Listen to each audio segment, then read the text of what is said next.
نہایت خوبصورت نئے ڈیزائن کا 3 منزلہ مکان سڑک کے پچھلی جانب سب سے الگ بنا ہوا تھا۔ یہ دیکھ کر مس مرثیہ کو حیرت ہوئی کہ مکان کے صدر دروازے کا رنگ چمکدار گہرا زرد ہے۔ مکان کی ظاہری حالت اور صفائی سے پتہ چلتا تھا کہ اس میں رہنے والے نفاست پسند اور ستھرے ذہن کے مالک ہیں، لیکن نگاہوں کو چبھتا ہوا یہ زرد رنگ، اف توبہ، جس نے یہ رنگ کرایا ہے بلا شبہ بدذوقی کا ثبوت دیا ہے۔ بہرحال یہ سوچنا مس مرثیہ کا کام نہ تھا۔ چند لمحے ادھر ادھر دیکھنے کے بعد اس نے آگے بڑھ کر دروازے پر لگا ہوا بٹن دبایا۔ مکان کے اندر کسی جگہ گھنٹی بجنے کی مدھم آواز اس کے کانوں میں آئی، لیکن نہ جانے کیوں مس مرثیہ کے جسم میں سردی کی لہر دوڑ گئی۔ اس نے اوپر دیکھا، یہ جولائی کا ایک بے حد گرم دن تھا اور سورج آسمان کے مشرقی حصے میں تیزی سے چمک رہا تھا۔ مس مرثیہ بار بار بند پیلے دروازے کو دیکھتی اور اس کے رونگٹے کھڑے ہونے لگتے۔ گھنٹی بجنے اور دروازہ کھلنے کے معمولی وقفے کے دوران میں کئی مرتبہ اس نے ارادہ کیا کہ یہاں سے بھاگ جائے، مگر زمین نے تو جیسے اس کے پاؤں پکڑ لیے تھے۔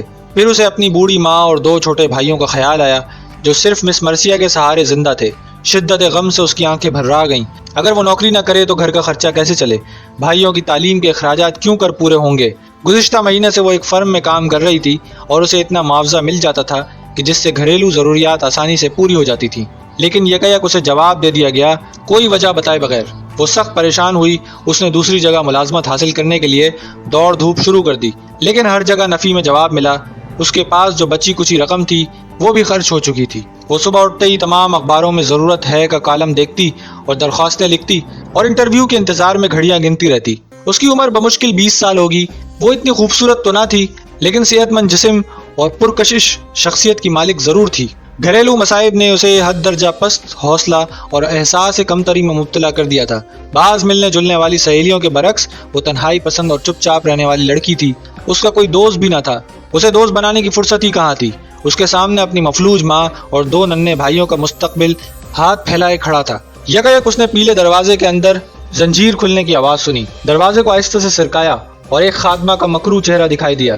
مرثیہ کے جسم میں ایک بار پھر خوف کی لہر دوڑ گئی۔ اس نے خادمہ کو اپنی طرف گھورتے پایا۔ مسز میرل نے مجھے انٹرویو کے لیے بلایا ہے، اس نے ہکلا کر کہا۔ خادمہ نے دروازہ کھول دیا اور اندر آنے کا اشارہ کیا۔ مرثیہ دھڑکتے دل کے ساتھ اندر داخل ہوئی۔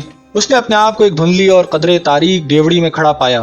خادمہ نے دروازہ اسی طرح بند کر دیا کہ ہلکی سی آواز بھی پیدا نہ ہوئی۔ پھر کچھ کہے بغیر مرثیہ کے آگے آگے چل دی۔ باہر سے یہ مکان جتنا خوبصورت اور مختصر نظر آتا تھا، اندر سے اتنا ہی وسیع اور پراسرار تھا۔ ایک لمبی راہداری سے گزرتے ہوئے جس کے دونوں جانب کئی کمرے تھے، وہ بالآخر دوسری منزل کو جانے والی سیڑھیوں کے قریب جا پہنچی۔ یہاں اسے نمی اور مختلف دواؤں کی بو کا احساس ہوا۔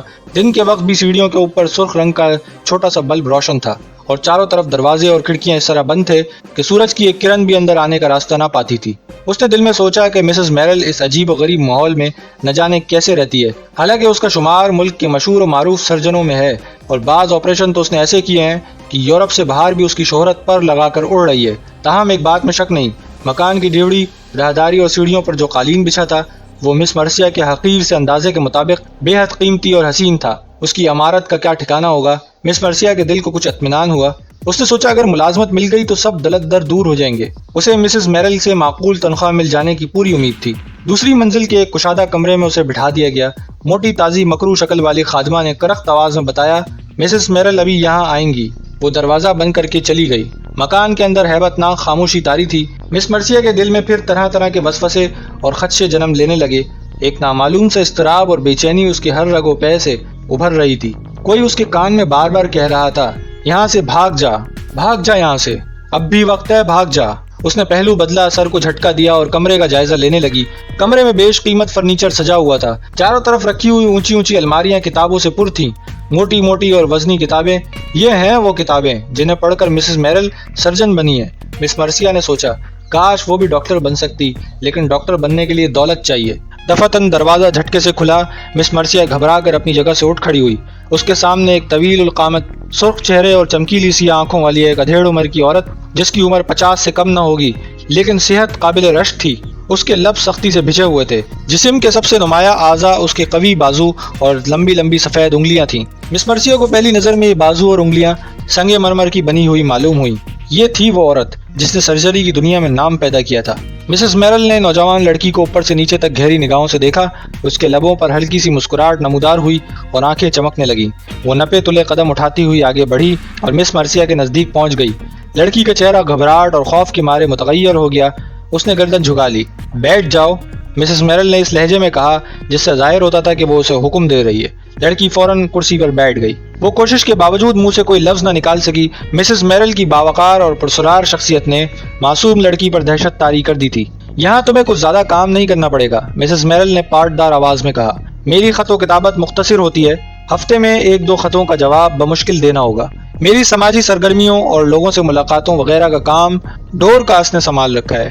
وہ میرے پاس بہت عرصے سے موجود ہے اور آئندہ وہ تمہارے زیر ہدایت کام کرے گی۔ مرثیہ ڈر رہی تھی کہ خدا جانے کتنا کام کرنا پڑے گا۔ اسے تسلی ہوئی کہ مس میرل نے نہ صرف اسے ملازمت کے لیے منتخب کر لیا ہے بلکہ اس کے فرائض بھی مختصر ہوں گے۔ آپ کا مجھ پر بہت احسان ہے مسز میرل، اس نے اٹک اٹک کر کہا۔ برائے کرم مجھے ڈورکاس سے ملوا دیجیے تاکہ میں ابھی سے کام شروع کر دوں۔ ڈورکاس وہی ہے جو تمہیں یہاں لائی ہے، وہ پوری تمہاری مدد کرے گی۔ مسز میرل نے ایک بار لڑکی کا گہرا جائزہ لیا، خاص طور پہ اس کے نچلے دھڑ کو بغور دیکھا اور کمرے میں ٹہلنے لگی۔ چند لمحے بعد وہ رکی اور مڑ کر مرثیہ سے کہنے لگی، میں نے دراصل تمہیں جس مقصد کے لیے بلایا ہے وہ کچھ اور ہے۔ تمہیں وقتاً فوقتاً میری لڑکی کے پاس اٹھنا بیٹھنا ہوگا۔ اس سے آگے وہ کچھ اور کہنا چاہتی تھی لیکن مرثیہ کے چہرے پر تعجب خیز تاثرات دیکھ کر چپ ہو گئی۔ مرثیہ کوشش کے باوجود اس سے پوچھ نہ سکی کہ لڑکی کی عمر کیا ہے، وہ بیمار ہے یا مفلوج ہے یا کچھ اور معاملہ ہے۔ وہ سر جھکائے خاموشی سے بیٹھی رہی۔ مسز میرل نے دروازے کی طرف بڑھتے ہوئے کہا، ڈورکاس تمہیں میرے اسٹڈی روم میں پہنچا دے گی۔ دوپہر کا کھانا کھا کر کام شروع کر دینا، میں اپنی لڑکی سے شام کو تمہاری ملاقات کراؤں گی۔ مسز میرل چلی گئی۔ مرثیہ کی جان میں جان آئی، اس کے دل و دماغ پر بیٹھی ہوئی ہیبت دور ہو گئی۔ وہ اب لڑکی کے بارے میں سوچ رہی تھی، وہ یقیناً مفلوج ہے۔ تبھی مسز میرل نے مجھے اس کے پاس اٹھنے بیٹھنے کی تلقین کی ہے۔ آؤ بیچاری بچی، اگر وہ مسز میرل کی پہلی اولاد ہے تو وہ میری ہی ہم عمر ہوگی۔ میں اسے بہت جلد اپنے سے مانوس کر لوں گی، لیکن اگر وہ طبیعت کی چڑچڑی یا بدمزاج ہوئی تو پھر کیا ہوگا؟ مسز میرل اکھڑ اور بد دماغ خاتون ہیں، خدا کرے ان کی بیٹی ایسی نہ ہو۔ ڈورکاس کمرے میں بلی کی طرح دبے پاؤں داخل ہوئی۔ مرثیہ کو اس کے مکرو چہرے پر خباثت کی لکیریں ابھرتی ہوئی دکھائی دیں۔ وہ مسکرائی تو اس کے بدنما دانتوں سے مرثیہ کو متلی ہونے لگی۔ وہ گھبرا کر اٹھ کھڑی ہوئی اور ڈورکاس کے بولنے سے پہلے ہی کہنے لگی، مسز میرل کہہ گئی ہیں کہ تم مجھے ان کے اسٹڈی روم میں لے جاؤ گی۔ میں فوراً کام شروع کر دینا چاہتی ہوں۔ اوہ اتنی جلدی کیا ہے، پہلا دن ہے، کل اطمینان سے کام شروع کر دینا۔ خادمہ نے اسے بغور دیکھتے ہوئے کہا۔ اس کی بھوری آنکھوں میں نمایاں چمک تھی۔ اس نے یہی چمک تھوڑی دیر پہلے مسز میرل کی آنکھوں میں دیکھی تھی۔ وہی نامعلوم آواز ایک بار پھر مرثیہ کے کانوں میں گونجنے لگی، تو یہاں سے بھاگ کیوں نہیں جاتی؟ کیا کسی مصیبت میں پھنسنے کا ارادہ ہے؟ یہ گھر تیرا دشمن ہے، یہ عورتیں تیری جان کی گھاک ہیں، اب بھی وقت ہے، بھاگ جا، بھاگ جا۔ شدت خوف سے مرثیہ کا جسم کانپنے لگا۔ وہ دروازے کی طرف بڑھی۔ ارے تم تو واقعی بھاگی جا رہی ہو، بدصورت خادمہ نے قہقہا لگا کر کہا۔ اس کی بھیانک آواز سن کر مرثیہ اور بدحواس ہو گئی۔ میں کل آ جاؤں گی صبح سویرے، آج اماں سے کہہ کر نہیں آئی، وہ پریشان ہوں گی۔ چلی جانا، کچھ دیر ٹھہر جاؤ ورنہ مسز میرل ناراض ہو جائیں گی۔ ڈورکاس نے اس کی طرف معنی خیز نظروں سے دیکھ کر کہا، تمہیں پتہ چل گیا ہوگا کہ غصہ ان کی ناک پر رکھا ہوتا ہے۔ تم تو گھر چلی جاؤ گی اور وہ تیش میں آ کر مجھے بھی کام سے نکال دیں گی۔ آؤ میں تمہیں اسٹڈی روم میں لے چلوں۔ اسٹڈی روم پہلے کمرے سے بھی زیادہ شاندار اور وسیع تھا۔ پورا کمرہ سجا ہوا تھا۔ چند لمحوں کے لیے اس کے دل سے ساری تشویش اور خدشے دور ہو گئے۔ دراصل میں احساس کمتری کا شکار ہوں نا، اس لیے ڈر رہی ہوں۔ یہ لوگ تو بڑے اچھے ہیں، مسز میرل بد مزاج ہیں تو کیا ہوا، میں انہیں ناراض ہونے کا موقع ہی نہیں دوں گی۔ اگر ڈورکاس بدصورت اور گندے دانتوں والی خادمہ ہے تو میں اس کی طرف دیکھوں گی ہی نہیں۔ ویسے طبیعت کی اچھی معلوم ہوتی ہے، نامعلوم مجھے اس عورت کے قرب سے گھبراہٹ کیوں ہونے لگتی ہے۔ ممکن ہے 1-2 دن بعد اس کی شکل دیکھنے کی عادت ہو جائے۔ ڈورکاس کی ہدایت پر 3-4 خطوں کے جواب ٹائپ کیے۔ 2 مرتبہ فون پر مسز میرل کو پوچھنے والوں سے کہا کہ وہ اس وقت مصروف ہیں، فون پر نہیں آ سکیں گی، پیغام دے دیجیے۔ اگلے روز کی مصروفیات ڈائری میں درج کی۔ کام کے دوران میں وہ سب کچھ فراموش کر چکی تھی۔ یکایک ڈورکاس نے اس کے کمرے میں آ کر کہا، مس مرثیہ تم نے تو حد کر دی، اتنا کام کر ڈالا۔ اس نے ٹائپ کیے ہوئے خطوں پر نظر ڈالی۔ آؤ کھانا تیار ہے، مسز میرل تمہارا انتظار کر رہی ہیں۔ مرثیہ کا دل زور سے دھڑکا۔ مسز میرل کا باوقار چہرہ، بھچے ہوئے ہونٹ، لمبے لمبے سفید بازو اس کی آنکھوں کے سامنے گھومنے لگی۔ اف خدایا، میں کس بلا میں پھنس گئی، میں کھانا نہیں کھا سکوں گی، مجھے بھوک نہیں، اس نے ڈورکاس سے کہہ دیا۔ پھر تم کر چکی نوکری، ڈورکاس نے اسے گھورا۔ جانتی ہو، تم سے پہلے کام کرنے والی سیکٹری کو مسز میرل نے اتنی بات پر جواب دے دیا کہ اس نے ایک روز مسز میرل کے ساتھ سہ پہر کی چائے پینے سے انکار کر دیا تھا۔ مرثیہ لرز گئی۔ وہ کسی بھی قیمت پر نوکری نہیں چھوڑے گی، ایسی ملازمت بھلا روز روز کہاں ملتی ہے۔ مسز میرل کھانا اور چائے تو ایک طرف، اگر اسے زہر بھی پلا دیں تو وہ خوشی سے پی جائے گی۔ وہ کرسی سے اٹھ کھڑی ہوئی، اور ہاں، کھانے کی میز پر مسز میرل کی بیٹی سے بھی تو ملاقات ہوگی، یہ سوچ کر وہ ڈورکاس کے پیچھے چلتی چلتی مکان کی نچلی منزل کے جنوبی حصے میں ڈائننگ روم میں پہنچی۔ اسے ابھی تک 2 عورتوں کے سوائے اس گھر میں کوئی مرد نظر نہ آیا تھا۔ وہ ڈورکاس سے پوچھنا چاہتی تھی، لیکن دوسرے ہی لمحے وہ ڈرائنگ روم میں مسز میرل کے سامنے کھڑی تھی۔ لذیذ کھانوں اور نفیس شراب سے سجی ہوئی لمبی میز کے سرے پر اس نے گھر کی مالکہ مسز میرل کو بیٹھا پایا۔ وہ سر جھکائے چپ چاپ کرسی پر بیٹھ گئی اور ڈورکاس کے اشارے پر کانپتے ہوئے ہاتھوں سے اپنی پلیٹ میں تھوڑا سا کھانا نکال کر جلدی جلدی کھانے لگی۔ کھانے کے دوران میں ایک بار بھی مسز میرل کی طرف دیکھنے کی جرت نہ ہوئی، البتہ وہ سوچ کر حیران ہوئی کہ مسز میرل کی بیٹی کھانے کی میز پر کیوں موجود نہیں ہے۔ اس کی غیر حاضری کا مطلب اس کے سوا اور کیا ہے کہ وہ اپاہج ہے اور نچلی منزل میں آسانی سے نہیں آ سکتی۔ اس نے محسوس کیا کہ مسز میرل نے 1-2 مرتبہ اس کی طرف دیکھا اور ڈورکاس کو کسی قسم کا اشارہ بھی کیا۔ اسے ڈورکاس کی بھوری آنکھوں سے اب بے پناہ ڈر لگنے لگا تھا۔ مسز میرل کہتی ہے کہ یہ خادمہ ان کے پاس مدت سے ملازم ہے۔ میری سمجھ میں نہیں آتا کہ انہوں نے اس بدتمیز اور مکروہ شکل کی اس عورت کو اتنے عرصے کیوں کر برداشت کیا۔ ضرور اس میں کوئی راز ہے، بہرحال مجھے سب کچھ پتہ چل جائے گا۔ کھانا ختم ہوا تو مسز میرل اپنی نشست سے اٹھی اور نرم لہجے میں ڈورکاس کو حکم دیا کہ ایک ٹرے میں سوپ اور روٹی کے چند ٹکڑے ڈال کر اوپر لے جاؤ۔ مرثیہ سمجھ گئی کہ یہ ٹرے کس کے لیے بھیجی جا رہی ہے۔ مسز میرل کی بیٹی اوپر کی منزل کے کسی کمرے میں ہے۔ بیچاری لڑکی کتنی محتاج ہے، میں اسے بہت جلد اپنی سہیلی بنا لوں گی۔ شام کے 5 بجتے ہی وہ کرسی سے اٹھی اور رخصت ہونے کی تیاریاں کرنے لگی۔ ملازمت کا پہلا دن بخیر و خوبی گزر گیا تھا۔ اب وہ گھر جا کر اماں اور بھائیوں کو یہ خبر سنائے گی تو سب کتنے خوش ہوں گے۔ اس کی آنکھوں میں آنسو آ گئے۔ دروازہ کھلتے دیکھ کر اس نے جلدی سے آنسو پوچھ لیے۔ مسز میرل دروازے پر کھڑی تھی۔ آؤ میں تمہیں اپنی لڑکی سے ملواؤں، وہ اپنے کمرے میں ہماری منتظر ہے۔ اسے مسز میرل کی آواز میں بے پناہ درد اور کرب محسوس ہوا۔ وہ فوراً ان کے پیچھے چل پڑی۔ دوسری منزل میں پہنچ کر مسز میرل بائیں ہاتھ ایک تاریک راہداری میں مڑ گئی۔ مرثیہ دھڑکتے دل اور کانپتے ہاتھوں کے ساتھ اس کے پیچھے پیچھے تھی۔ راہداری کے دونوں جانب برقی قمقموں کے بجائے لمبی لمبی سفید سفید موم بتیاں روشن تھیں، جیسے مسز میرل کی انگلیاں جل رہی ہوں۔ راہداری کے آخر میں ایک کمرے کے بند دروازے پر مسز میرل رک گئی۔ مرثیہ نے دیکھا کہ لکڑی کا بنا ہوا دروازہ بے حد مضبوط اور خوبصورت ہے۔ اس کے دونوں دروازوں کے درمیان ربڑ کی ایک تہ چڑھی ہوئی تھی۔ وہ سمجھ گئی کہ کمرہ ساؤنڈ پروف ہے اور غالباً اس لیے بنایا گیا ہے کہ مسز میرل کی اپاہج بیٹی کے کانوں میں باہر سے کسی قسم کی آواز یا شور نہ پہنچ سکے۔ جب مسز میرل نے دروازہ کھولا تو مرثیہ نے دیکھا کہ وہ کمرہ نہیں، ایک چھوٹی سی راہداری ہے اور سامنے ہی ایک دوسرا دروازہ نظر آ رہا ہے۔ مسز میرل دوسرے دروازے تک پہنچ گئی، لیکن مرثیہ پہلے دروازے کے قریب ہی کھڑی رہی۔ مسز میرل نے مڑ کر دیکھا۔ کیا بات ہے مس مرثیہ؟ جی کچھ نہیں، میں سوچ رہی تھی کہ ڈرو مت، آگے آ جاؤ، میں تمہیں اپنی لڑکی سے ملوانے جا رہی ہوں۔ خدا جانے اس دروازے کے پیچھے کیا ہے، مرثیہ نے سوچا اور راہداری میں قدم رکھ دیا۔ فوراً ہی دروازہ ہلکی سی آواز پیدا کیے بغیر بند ہو گیا۔ مرثیہ کو یوں محسوس ہوا جیسے اس کی حرکت قلب بند ہو گئی۔ مسز میرل مجھے کہاں لے جا رہی ہیں؟ یقیناً میرے ساتھ دھوکہ کیا جا رہا ہے، مجھے واپس جانا چاہیے۔ دروازہ بند ہوتے ہی راہداری میں گھوپ اندھیرا چھا گیا۔ مرثیہ نے مڑ کر ہینڈل ٹٹولا، اسے گھمایا اور دروازے کو دھکا دیا، لیکن دروازہ یوں بند تھا جیسے کبھی نہیں کھلے گا۔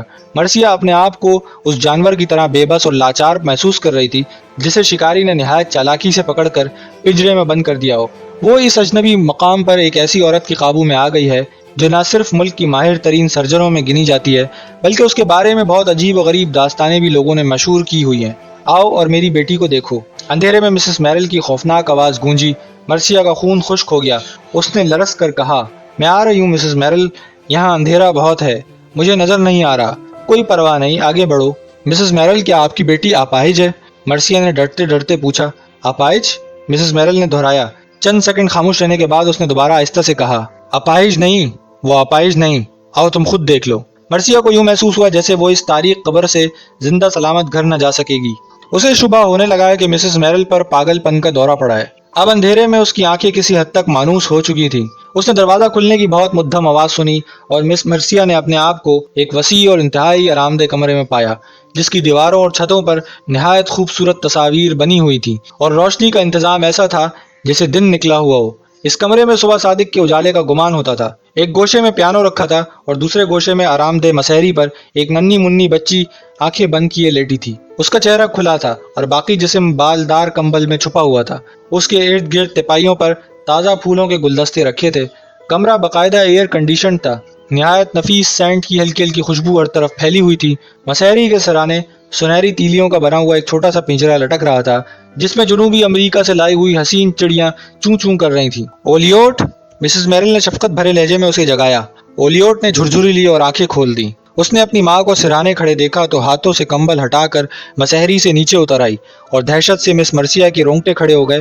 اس نے اپنے دونوں ہاتھ اس سختی سے بھینچ لیے کہ انگلیوں کے لمبے لمبے ناخن اس کی ہتھیلی میں پیوست ہو گئے اور ان سے خون پھوٹنے لگا، لیکن اسے تکلیف کا ذرہ برابر احساس نہ ہوا۔ وہ فرتے خوف سے چیخنا چاہتی تھی لیکن آواز اس کے حلق سے نہ نکلی۔ وہ پھٹی پھٹی آنکھوں سے اولیوٹ کو دیکھتی رہی جو ایک عجیب و غریب انسانی مخلوق کی شکل میں اس کے سامنے کھڑی تھی۔ مرثیہ کو پہلی نظر میں یہ ایک ننھی منی 8 سال کی بچی نظر آئی تھی، لیکن حقیقت میں اس کی عمر 20 سال سے زیادہ تھی۔ اس کا چہرہ انتہائی حسین اور دلکش تھا۔ بڑی بڑی سیاہ آنکھیں، گھنی پلکیں، کشادہ پیشانی، خمدار ابرو، پتلے پتلے ہونٹ، نازک سی تھوڑی اور لمبی خوبصورت گردن۔ اس کے بازو بالکل اپنی ماں کی طرح سفید اور سڈول تھے اور انگلیاں بھی ویسی ہی لمبی اور پتلی۔ یہ لڑکی ناف تک انسانی اعضاء کی خوبصورتی اور حسن کا نمونہ تھی، لیکن ناف سے نچلا حصہ پیروں کی انگلیوں تک نہایت بدہیت اور عجیب تھا۔ سوکھی سوکھی لکڑی جیسی 2 ٹیڑھی ٹانگوں پر جو بمشکل 1 فٹ لمبی تھیں، بندروں کی طرح لمبے کھردرے بال اگے ہوئے تھے۔ ٹانگوں کی نسبت اس کے پاؤں چوڑے پھیلے ہوئے اور انگلیاں ٹیڑھی میڑھی تھیں۔ یہ ہے میری بیٹی، مسز میرل نے دانت بھینچ کر کہا، اس طرح کہا جیسے وہ بمشکل اپنے آنسو ضبط کر رہی ہیں۔ مرثیہ پتھر کا بت بنی ان کی طرف دیکھتی رہی۔ دفعتاً اس کا جسم تھرایا، کمرے کی ہر شے جیسے گھومنے لگی۔ مرثیہ کی نگاہوں کے سامنے پتنگے سے ناچنے لگے اور وہ غش کھا کر دھڑام سے فرش پر گر پڑی۔ مرثیہ کو ہوش آیا تو چند لمحے تک اسے یاد نہ تھا کہ وہ کہاں ہے۔ اس کے سر میں ابھی تک شدید درد ہو رہا تھا اور جسم کا کوئی عضو حرکت کرنے کے قابل نہ تھا۔ اس نے محسوس کیا کہ وہ ایک لمبی میز پر لیٹی ہے۔ اس کے ٹخنوں، سینے اور گردن کو چمڑے کی پٹیوں سے کس دیا گیا ہے۔